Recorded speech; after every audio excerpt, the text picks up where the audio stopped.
All right, well,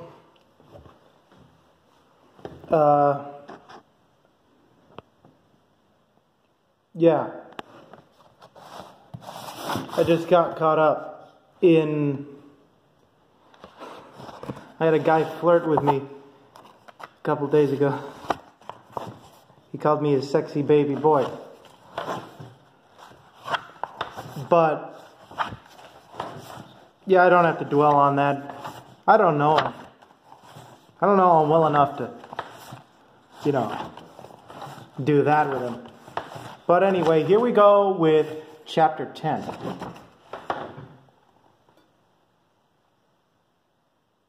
Chapter 10, right? Yep. Oh, that's not chapter 10. That's chapter 11. Chapter 10. Okay, chapter 10.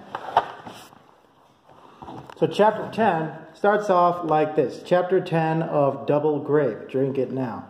Now, this is the cover. This is the image I had in place for the cover. You know? There. It's no big deal. I needed something to put there. And what better than something that was already in the book? You know? I didn't want to just draw up a new picture. You know? I don't know why, though. Well, anyway, chapter 10. Slugs sit comfortably in the belt around John's shoulder and the lower barrel of the shotgun.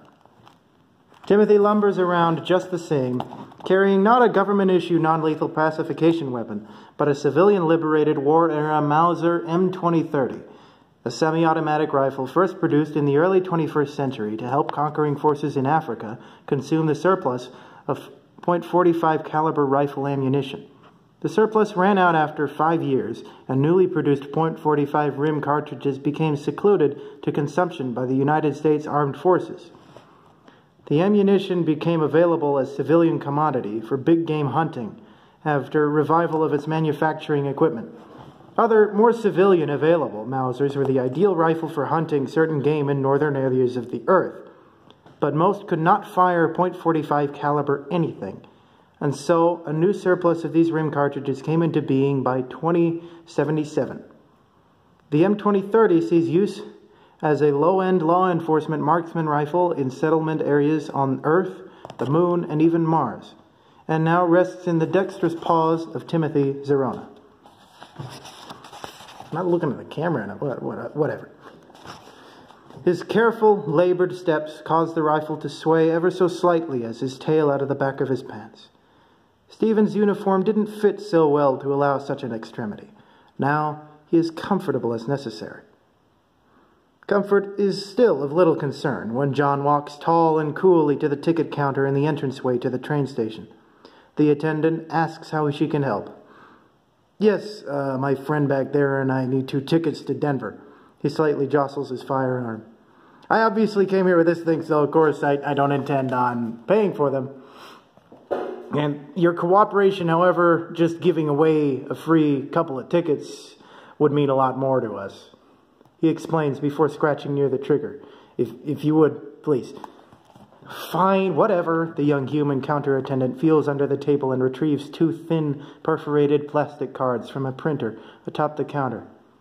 Just don't hurt anyone, okay? I could lose my job if I'm responsible for something like that. Careful, bro, she adds as John chuckles and the weapon shakes in his arms.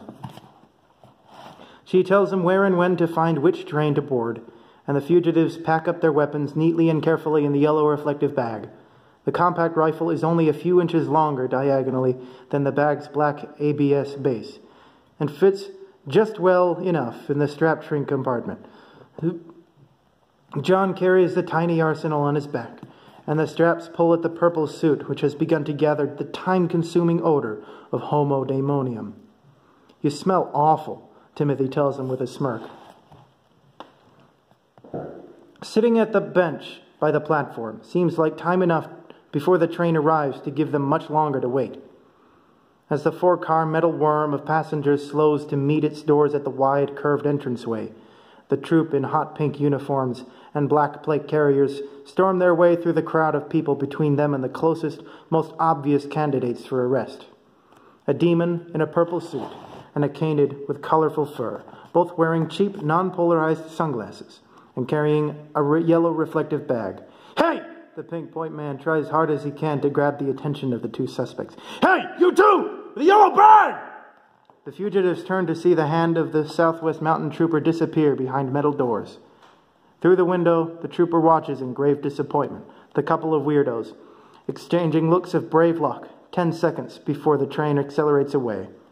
During those seconds, he wishes he has the strength to pry open those doors and jump in with them, or at least punch through the glass and grab one of them by the lapel.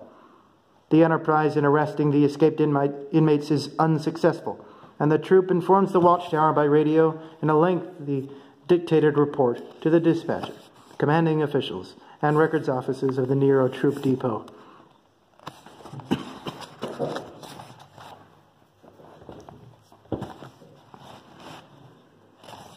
2030 Rock is one of near 100 new video games out currently. The game is an adventure-oriented multiplayer third-person shooter in which the players are either Russian, Chinese, or American soldiers or African insurgents in the middle of the African attrition during the 2030s. Avatar features are customizable either by selection-based interface or an upload of a three-dimensional facial image. Users pilot the weapon-wielding soldiers through a digitally satisfying enhancement of real-world scans of the Dark Continent. As realism is omitted from the low-poly graphics theme, players are not totally enveloped in their gameplay and can focus realistically toward real-life goals, their energies, and ambitions. The beautifully developed game runs on a pre-built laptop in the lap of a teenaged demon on the train to Denver. He uses a CompTIA exam book as a platform for a wireless 6-button mouse, sliding it, picking it up, placing it down, and sliding it again to make the camera turn. This interface is a classical alternative to the wide variety of handheld and virtual reality controllers, usually necessary for the few popular gaming systems of the day. This system was obviously pre-installed, and the A+ textbook does not much to back the presumption of knowledge of computers within the young demon's head. His seat on the train is on the left side, in front of the set of doors through which Timothy and John came in on the right.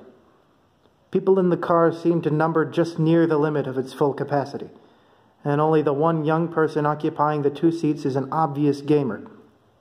This is not what it might have meant a century ago, when engaging live streams of new and unappealing games fueled the economy of the entertainment software industry. The demon, staring like mad into the eye care display, is no victim of those long-gone captivations. He is himself a gamer, a real child of tough luck and earned skill, adapting to every small change in the game, not because it's cool, because he likes it. Having only time such as this one to spend on video games, he travels to Denver for an orientation into a new workplace, where he should use his entry-level certification. The book vibrates with every big convulsion of the magnetic rails against the field suspended below the cars, and eventually the system is shut down, the laptop is flattened, and it, along with the mouse, book, and earbuds, return to their places in the young person's luggage. A large, black mole bag, stuffed with clothing, sundries, and other items of importance to the IT orientee. He, John, Timothy, and plenty of other passengers enjoy their peaceful 110-mile-per-hour ride through the beautiful San Luis Valley, now populated by a modern farming community growing relatively new varieties of hemp, wheat, corn, barley, and soy. The magnetic trucks beneath their feet quiver for a short minute. And yeah, that appears to be the end of chapter 10, and I wrote this book, so I should know. And it is. All right, well, chapter 11 will be on the way. So, yeah, there goes the little red square.